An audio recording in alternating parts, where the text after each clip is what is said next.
hold this thing up evenly and not pry too hard, because remember, the case can still crack. Welcome back to the channel, guys. Today we are going to be working on my E90 335 Xi. I don't know if I mentioned it before to you guys, but I was having an issue with the X drive on it, where I got the trifecta, I believe they call it, where you have the 4x4, the ABS, and then there's another one that comes on the dash light. And essentially what happens is the transfer case, which is right here under the car, is unable to actively distribute all the power and slip the wheels as you drive and turn and all sorts of things. I don't really know all the specifics to it, but I just know that for my car, it was making a grinding noise. It was making all sorts of weird noises. So the first step naturally that I took, let me get some light here. The first step that I naturally took was this motor right here. I went ahead and changed it out, and what the intent there was, as a quick fix, all right, hopefully you guys can see this better, as a quick fix, this actuator motor sometimes goes out. So I took a chance, went ahead and put that in, because I wasn't hearing it trying to engage. Sometimes I would hear it, sometimes I wouldn't. So I'm like, oh well, it's got to be this motor. Turns out not the motor. Put the new motor in, and then it was definitely engaging, but I immediately got the 3 lights, and then it was making all sorts of grinding noises and whatnot. So for the longest time, what I did was I simply disconnected my front shaft, and the car was actually rear-wheel drive. So that was pretty sweet. But eventually I didn't want to get it fixed, because you know the car does break loose quite often with just a rear-wheel drive. So to fix that, I am removing the transfer case, and we're going to go ahead and rebuild this bad boy. I wanted to show you guys just how tight it is in here and what I'm going to try doing here, so hopefully you can benefit from it. To try to get adequate amount of space to take this transfer case off, it appears that you have to take off the exhaust, and if your exhaust is anything like mine, you got this sweet rusted, you know, bolts and screws and all sorts of stuff underneath, that when you try to take that off, now you break this, the next thing you know, transfer case turns into an exhaust job. So I'm going to leave those on, and what I've been able to do is take this heat shield, disconnect it all the way around, all right, move the heat shield back that way, tuck it, and I was able to get in here and take off all the bolts that hold the rear drive shaft on to the transfer case.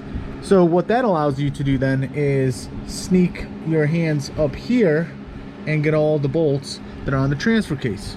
Now, I don't know that I can see all the bolts from here, but I'm going to try to point them out to you guys, and then when I get the transfer case out, I'm going to go ahead and show them to you. But I'm trying this out, and you can actually get to all the bolts, and the way you can tell which bolts hold the transfer case on is they're slightly larger, although your socket will still fit these smaller ones. So there's smaller ones that hold the transfer case together. So this seam here, all right, that's your transfer case. That's how it comes apart. These aren't the bolts you're trying to take off. You want to take off the bolts that mate this line here to the transmission, which is this part here. All right, so here's a good example. Here's one which is slightly larger than that guy right there. All right, and you can see that it's holding on. Maybe you can't, it's kind of hard to show on camera, but you can see it's holding on because it's going this way, and it is mating the two surfaces together. So here's the, I can't show that to you guys. Anyway, you'll be able to see it when you're doing it, because it's holding this to the transfer case, which is over here. So you're able to get both of these here with the with just the socket and the extension. A swivel extension probably good, but the major thing here that you want to do is you want to take the brace off and let this hang down a little bit, and eventually when you take the transfer case off, you're going to relieve the pressure. But it's so tight in here that you have to do that. All right, The other bolt is, or the other few bolts are actually up here. There's my hand. Oh, there it is. It's actually up here, and that's one of them, right? Right. Hold on. Nope, that's not one of them. Sorry. The other bolt is up, or two bolts, or one bolt, I don't know how many, but I got to figure out. They're up here. Now, one of the things that's beneficial is the bolts that hold, like for example, this bolt here that I'm touching with my pointer finger. See how it goes into the ear of the transmission right there? All right. It has a dimple, so if you run your finger on the transfer case, it's got a dimple, you can figure out where those bolts are, because the one all the way up there I'm not going to be able to see, but I know that it exists because there is a receiving ear, or whatever you want to call it, all the way up there at the tip of my finger, and the hole luckily is on this side, which means the bolt is on the left side. And then this one here is the sneaky one, and this is a good comparison for you guys to see, because this guy here holds the transfer case on, while these two, the upper one and the lower one, are the ones that hold the transfer case together. And you can tell that because if you look, where is it? You can tell that because you can see this bump right here. All right, and if you line that bump up, it lines up with this guy right here. Sorry, it's kind of hard to show all this under the car, but the next steps are, I'm going to go ahead and undo this here. We're going to leave the motor on, and I'm going to pull the transfer case off, and then hopefully we can take a look at outside the car. All right, so here is what it all looks like when you start to take the transfer case out. There's a shaft that you got to pull, the shaft of splines that come into the transmission. You have to pull the transfer case out of. I did not know how heavy it was, or if it would get stuck somewhere over here, which it almost does, but not quite. Miss it by maybe a centimeter or two. So the helper that I have here is this transmission jack. Essentially this thing wants to go that way. Well, I'm not going to let it go that way, but I am going to basically pivot it. As you can see how scary this is. I'm going to go ahead and pivot it on this guy here. As I lower it, I basically control which way it's moving. So this is holding it up, and I'm basically just angling it to come out. But it looks like you are able to get this out without the exhaust coming out, but it is super tight. I mean, you basically have to scrape the inside here. You know, the engineers here really thought about this and got close with it, and you can get it out. I'll go over how you take out the bolts. For the top, it is kind of tricky, but it's possible. So give me a few minutes, I'm gonna get this out and we're gonna talk about that. Boom, just like that, transfer case is out. This is what it looks like in all its glory. A couple of things you guys want to make sure you're doing when you're removing the transfer case, or not doing, should I say, is this transfer case is top heavy, so it is going to want to do this. It's going to want to go that way. All right, and you're going to want to let it go that way because it looks like it can just sit there and it's propped. But if you come down here and you look what it's propped on, it's propping directly on this electrical connection for your motor.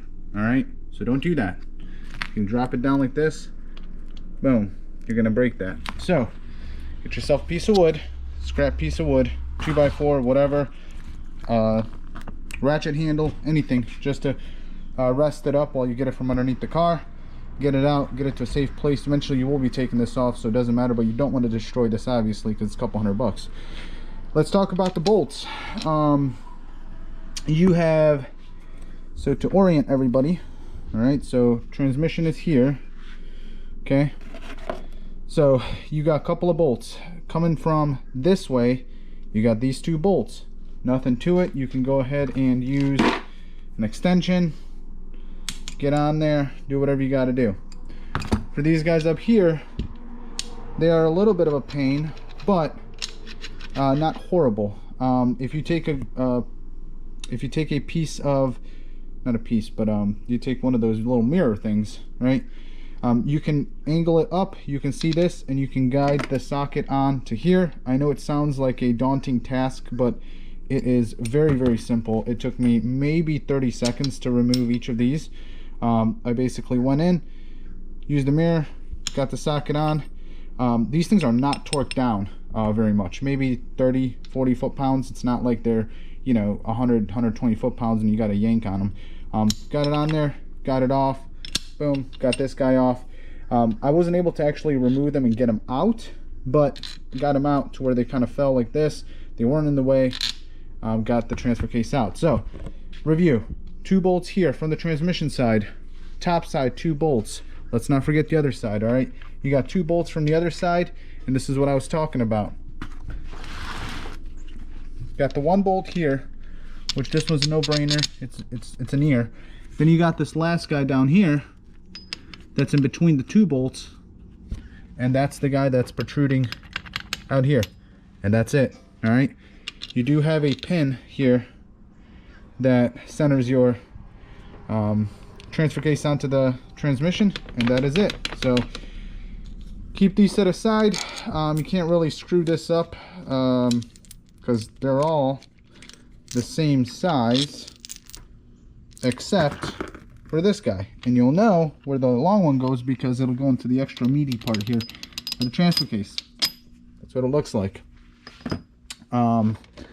Let me just verify before I say this, but I'm gonna take a while, I guess, and say, oh, okay, never mind, they are steel. Sometimes there's some of the bolts on here are aluminum, so you think you can just go ahead and pick them up with a magnet, and you can't. So, but you can't do that with here, so you might be able to actually use a magnet to fish these back in, because I am a little concerned about getting this back in. It's very tight up there. So, but we'll get to that point after we rebuild the transfer case. Now, next order of business, we're going to remove the motor. We're going to go ahead and drain the transfer case. Remember, I did not do that yet. And then we are going to start removing these bolts, and then we have to pry this thing apart. Now, this thing's been glued together with I don't know, looks like some kind of RTV. We do have some points here where we can pry, so I'm sure I'll struggle with that for 2 hours, and then once this thing comes apart, then we're going to see if we actually have the right rebuild kit for this, because it took me forever to get this rebuild kit, and I think it came from like Lithuania or something. But hopefully this is it, and we get this thing rebuilt and then tossed back in the car, and hopefully I don't have to get the transfer case reset, but we'll see about that. So let's go ahead and start taking this apart.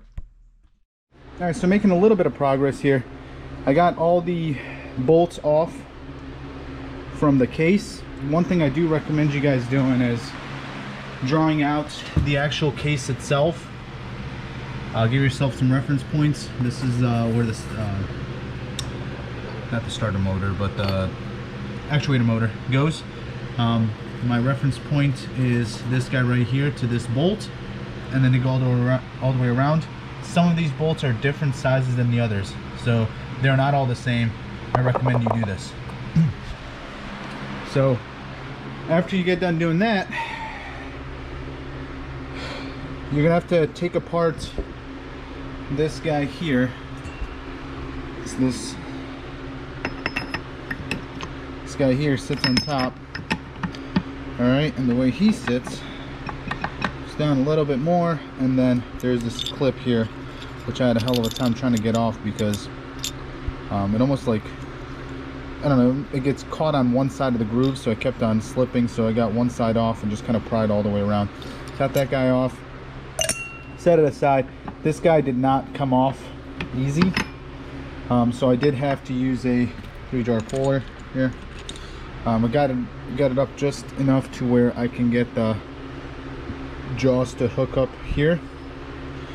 And next up is taking the case completely off. and then starting to look inside to figure out what's going on. I did drain the fluid out of the transfer case. It did not have any metal particulates in it, but it was fairly dark. I mean, very, very dark, like that dark. So I don't think it's supposed to be like that, but I had to take it apart, figure out what exactly happened with this thing, and hopefully we can get it rebuilt here. All right, one other thing, probably should have mentioned this as well. This guy's got to come out as well from this side. It's got some little locking pins, so just grab it with the three jaw puller, and take out the slack and just knock it out. Boom, there it is. Make sure you keep these parts clean. You go ahead and set this aside, start taking this guy apart. All right, let me catch you guys up where I'm at currently. So I started taking stuff apart, noting things. I took a few pictures too, so I'll make sure that I show those in the video as well. Nothing too crazy. There was a one of these what are they called, clips at takeout, to get the rest of the stuff off. So remove that. I'm down to basically just this, which I'll have to knock this out and change that bearing. Let me see if I can show you guys. I don't know if you can hear it, but so here's a good bearing. Hear that? Listen to this. So there's drag on it, right? So when I grab it like this and I move it, there's absolutely drag on it. This one is good, and then the other one in that other cover has the same drag that this guy has on it. So just overall wear and tear. I mean, that's just what happens. The rebuild kit that I got, which I'll also show you guys where I got it from, but it's all-wheel drive tech, has everything. One of the things that kind of threw me for a loop that may help you guys out is when you take everything off, for this bearing here, it actually doesn't look like this. It actually has a brace around it. However, that brace comes off with this cover here. So there's that brace. Now you see it, the circle here.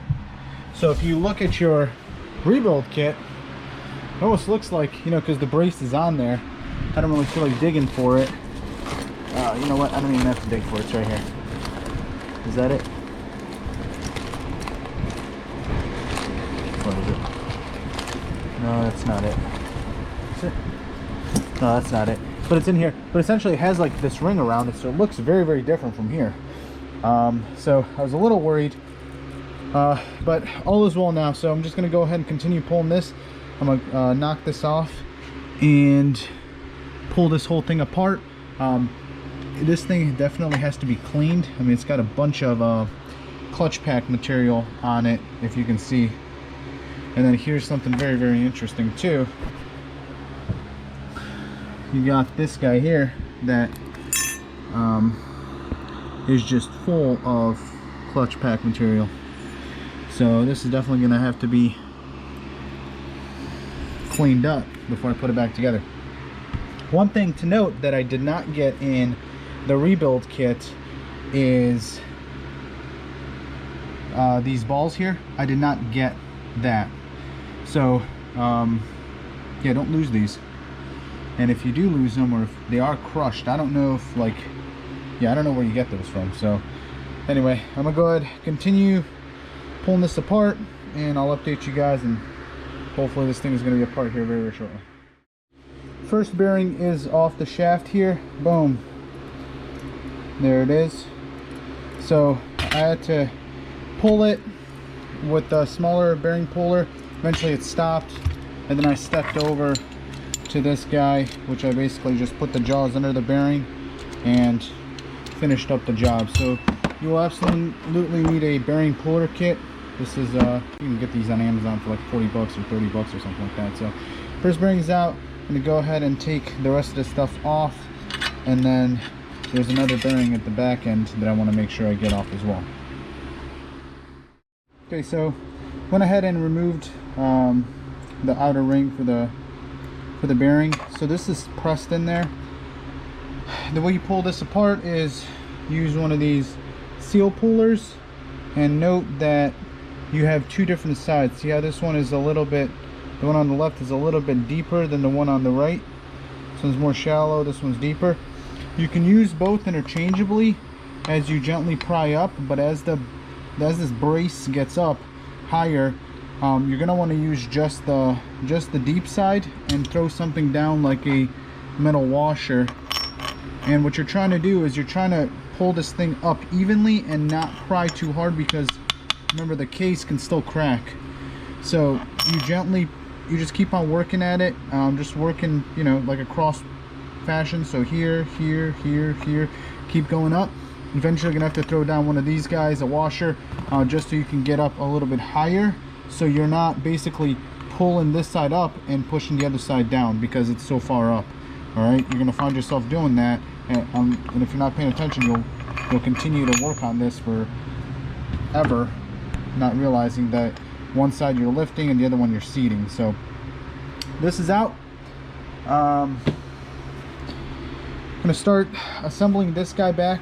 I do have this bearing here.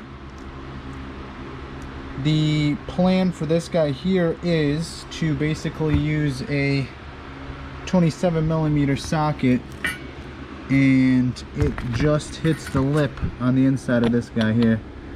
I'm gonna go ahead and press that bad boy out, and hopefully we don't have any issues. So